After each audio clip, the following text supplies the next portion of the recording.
on Greater Bendigo gold mines as we were known then. Let's go backwards, yeah. We've since had a bit of a internal shuffle.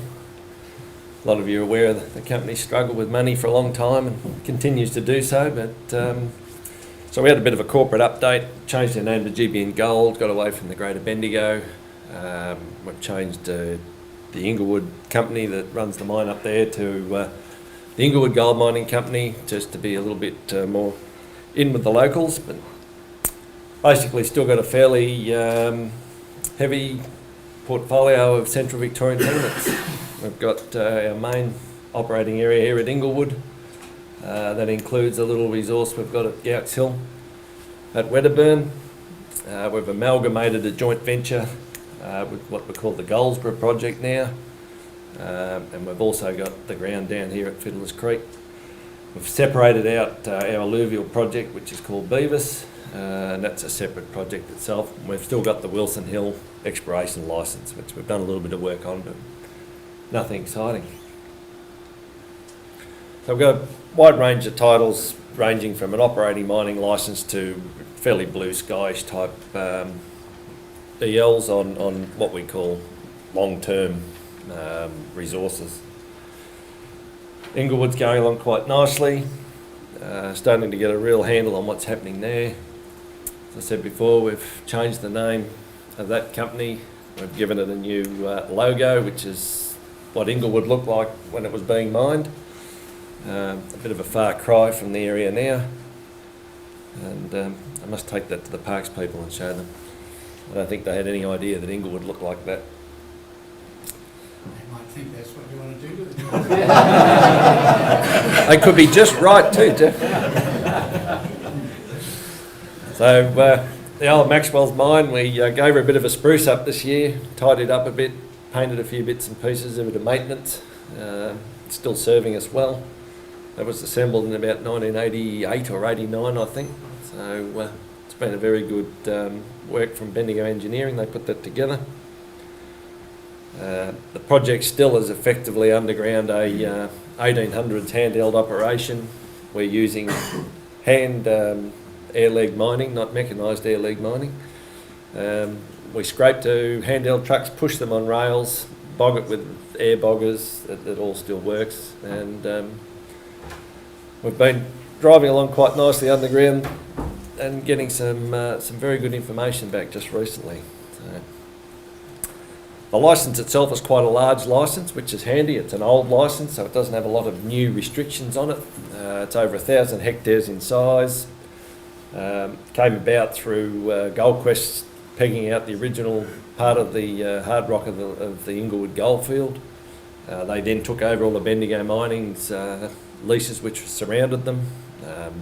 They then became a company called Central Victorian Gold Mines, which became Strata Mining, which became Excalibur Mining, which still goes today. We've got a couple little bit of extra licences there to tidy ground up. We've got the main EL mining licence in pink, the big exploration licence around the outside. We've got a small window EL here that covered an old mining licence that was cancelled. We've got a little mining licence over some private land we owned here. So the actual Maxwell's mine sits just here. It's a very small part of the licence. The predominance of production at Inglewood came out of this area, sort of in here. So we're barely touching the main part of the field yet. A bit more detail. I think it looks much better on the screen syndrome as well. Some of the bigger targets we've got here is the mine site. There's a couple of large water dams that Goldquest put in for us, which is very nice of them. The Ophir, South Gordon and Jersey are all part of the major west bounding structure on the field. Pretty much little or no mineralisation out this side. And then you've got your classic lines of reef up through here. And probably the main western side is what we call the Daily Reef. There is some limited gold finds out here, but nothing of any note. So I'm not quite sure whether this is the eastern bounding structure or whether it's just a change in the style of mineralisation. It's about 150,000 tonnes, averaging about 24 grams out of Inglewood. That doesn't include any of the initial claims on the highest grade material. A lot of that stuff didn't make it to the records. So it's a very high grade deposit. It was hard to mine in the old days. Their cut-off grades were very high. There's a lot of small claims and shafts with 6 and 8 grams left in the bottom because it was too low grade. The reef structure at Inglewood's quite different to a lot of other central Victorian style deposit, which are in general, and it's a statement that'll start all kinds of discussion, are predominantly west dipping structure driven, whereas Inglewood effectively fits in there, but it's a little bit different, which I'll show shortly. So, after the initial mining phase, it sort of died out pretty early.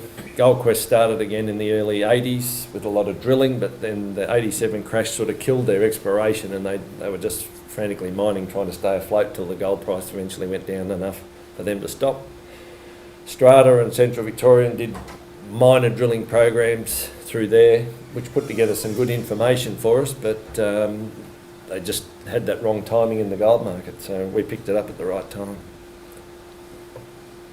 This is a little 3D graphic. It's not a very good one, so I'll apologise, but just shows the line of reefs on the original claims, line of shafts on the original claims, and then the Maxwell's company stepped out to the east as they knew the reef was coming away, and they sank down and started their development below these levels. Early Maxwell's concentrated to the south because of the high grade issues that have been found through here, but the actual mineralisation was sort of focused in a controlled zone through here. So even though the reef itself continues to over 300 metres, the mineralisation in the reef sort of dropped away at these upper levels. Gold Quest undertook a lot of drilling through here. They recognised early the sericite chlorite type association with the grade area. They picked up drill holes to the north that had that kind of mineralisation. They drove there, they found quite a good and high grade shoot. This is our current long section with some dodgy resources on it. We put one level in here which is effectively at the top of where Gold Quest stopped their stoping work. They put a rise up in here just before they closed, which had very high grade gold in it. We drove out, found it, we've done a bit of stoping, the mine stopped, started, we're back in action again. We've now driven along here in all the blue, and we've actually got quite a nice little occurrence here where we realised the early miners in cross-cutting out of this Havilah shaft have actually picked up the wrong vein. Their drive comes back here, but it's in a very low grade to no grade quartz vein.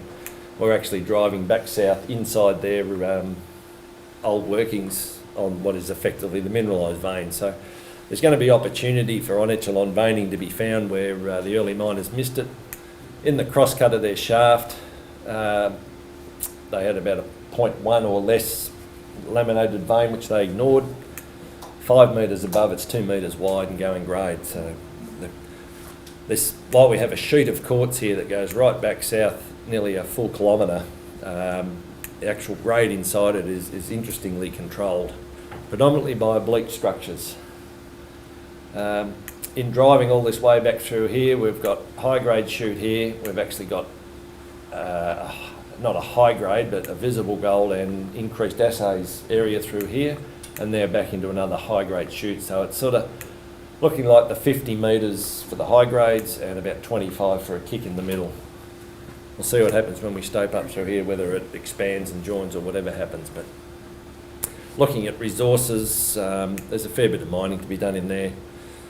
Gold Quest had, again, drill intersections out here with the right alteration characteristics, so they drove out. Down in here they were, mined up through here quite nicely. We've actually broken into the reef here and we've had the sand fill down here, which is now complete, so we'll start doing our north-south drive on this side as well. We're also driving down the bottom here north, looking for the down dip extension of this chute, and we're starting to see some nice minerals in the quartz now, so hopefully that'll come back and give us a bit of joy as well. So it's a busy little spot down there. We've got about 3 crews working, so it's keeping everyone busy. We're short scrapers and we're short air legs, so it's a bit of a dog's breakfast at times. Just as part of the high grade shoot, we mined this area out early in the company's history. We've had ground collapses in here. We've actually got up over the top now. We left 40 grams up here when the stope started to deteriorate. We're now up above that, literally on the same run now, because this actually comes down a bit, but we've recently had as high as 140 gram assays, so it's quite high. In here we're driving along, we're seeing 10, sometimes 15, 20 gram assays, some visible gold, and 10 metres above us we've got a 1.2 an ounce. So drilling grades are all a bit sort of, don't really pay much attention to them, but the intervals and the ore body that's there is sort of important for us. So getting away from that small scale mining, we're now starting to look at the bigger picture of the other structures at Inglewood. The fault systems are quite big, they're 20, 30 metres wide, they've got a well-defined hanging wall and footwall. The workings quite often map those out. We're now looking at some of these faults haven't got a discrete vein system like we're looking at Maxwell's. They've got a much more disseminated and wider grade range. Sort of looking at models of 3 to 5 metres of mineralisation at anything up to 5 grams or more. In that zone will be high grade shoots, but we keep them out of the calculation, and then they're a little bit sweet if we find them. So currently starting an exploration program to drill these out. The big picture, of course, is to open up some of these open pits. With the deal, when we bought the licence, we ended up with 150 acres of private land with some substantial ponds already constructed. With a bit of engineering work, there'll be tailings dams, and there's nearly 1 million cubic metres of tailings capacity there. So the long-term plan is to sort of run the plant over to here, open up some of these open pits on the field and truck it across and work it there. So the actual current mine, processing mill and tailings dam is sitting on top of an open pit, which is unfortunate. So looking at the structure of the field, as I talked about before, there's quite a defined hanging wall footwall zone on them. They're east dipping, quite different. They're very, very structurally chewed up internally. There's faulting and boudinaging of quartz, there's chlorite, there's Cahill, and there's all sorts of things, which is just lovely to mine in the transition zone. But quite a sort of a different sort of perspective to your normal central Victorian reef. So thanks to Clive Wilmot, I managed to pinch a bit of the seismic data, and it shows that there's 2 strong west dipping faults either side of the Inglewood goldfield. They've been pretty much obliterated by the granites there, but it then gave me a sort of a background idea of what may cause these east dipping faults, and so I've done a bit of a cartoon on it. So we've got 2 steep west dipping faults, and we've got effectively conjugate structures coming back through that. And with the enhanced movement on those structures, it's my theory of what the Inglewood goldfield is. I'm just rereading some data from GoldQuest, and they'd done a whole lot of structural studies and all kinds of bits and pieces, and they'd come to the same conclusion that there's all these deformation events which were in response to the main east-west west dipping thrusts. So another shot of the field that's a little bit blurry, but the red lines are your main sort of lines through the field where productions come from. On Google, if you look at Google, it's been this last batch of photography in Inglewood is fantastic. You can quite clearly pick up these main structural lines, the bleak ones. You can see where they displace beds, they displace the reef to bits. In between these zones, some of these structures are very highlighted with the mineralisation, and some outside of them they're quite dead, so they're very strongly controlling the mineralisation. Where they hit the main lines, you get the high grade shoots that the early miners found, particularly down here on the Jersey Reef, which appears to be the sort of bounding structure of the field. This is where there's nearly 2 kilometres of fairly high intensity mineralisation up and down there, with about 5, I think, high grade pods. The biggest producer in the field was here in the Columbian, and it's an exact intersection of 2 cross structures and the main east-west dipping vein. And there's some very interesting stope shapes from the historical mining in the Columbian. That's sort of what drives the Inglewood field. It's a little bit different. This large blue line here, one of the, I think it was either Strata or Central Victorian did a very intense program of what they call mag-lag sampling across the field, a fancy soil sampling, but everything's red and yellow down here, but that line kills the whole mineralisation. So it's obviously either a dip slip fault of some sort that's dropped the mineralisation out of sight. So there is gold north of the field, but it's only in very isolated spots. So it's a bit of an exploration program there to see if any of this stuff is at a deeper depth. These are our current programs. There's that Jersey line. We've got the Colombian line in here, Comiskey's and Maxwell's, and Daly. We've just finished a 50-hole program on the Daly, which is quite interesting. There's the mill, put the leach circuit up. We've had a lot of trouble with our scrubber and front end of the plant. That's being repaired at the moment. We've finally got the ball mill going, and we're starting to actually grind stuff to a decent size to put in the tank so it doesn't keep filling up with sand. That's that same earlier shot, and I was going to show some pictures.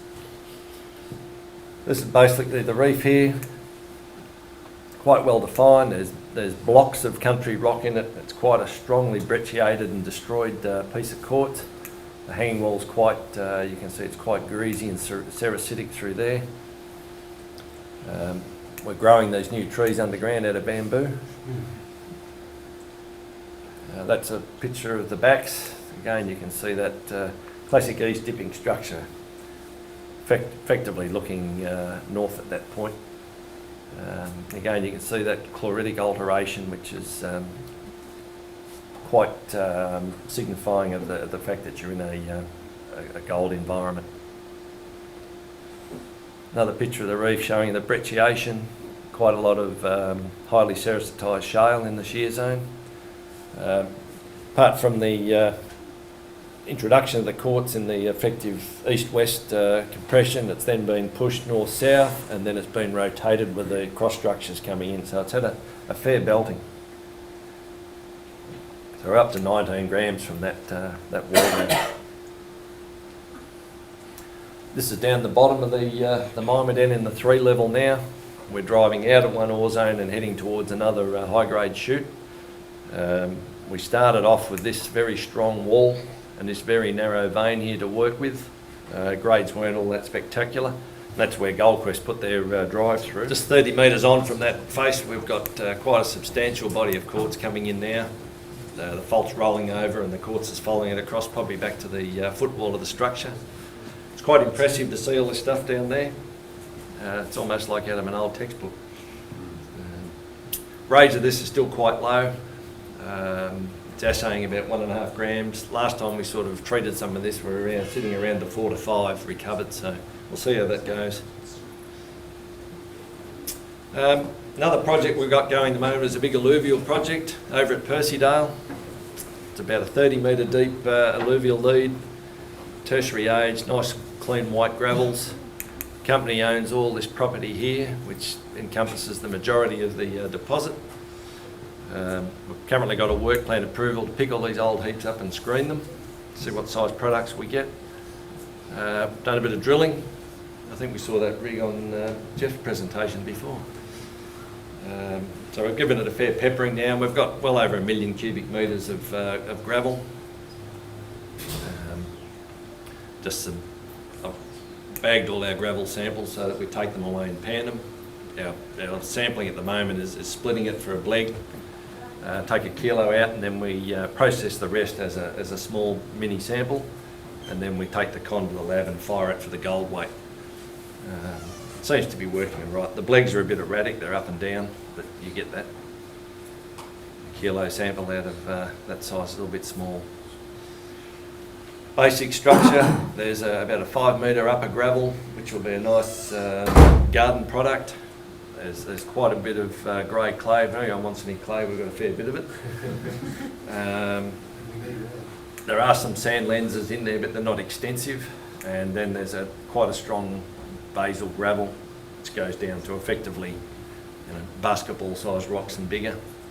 We have found just in the last lot of sampling, we've been pushing the drill holes through couple of metres into the basement. We've actually been still finding gold even 2 metres below in the clay. So there's quite a lot of gold sinking into the basement as it weathers, which is not surprising, I guess, but it just effectively makes our resource suddenly go from 5 to 7 metres, particularly if we keep getting good grades in it.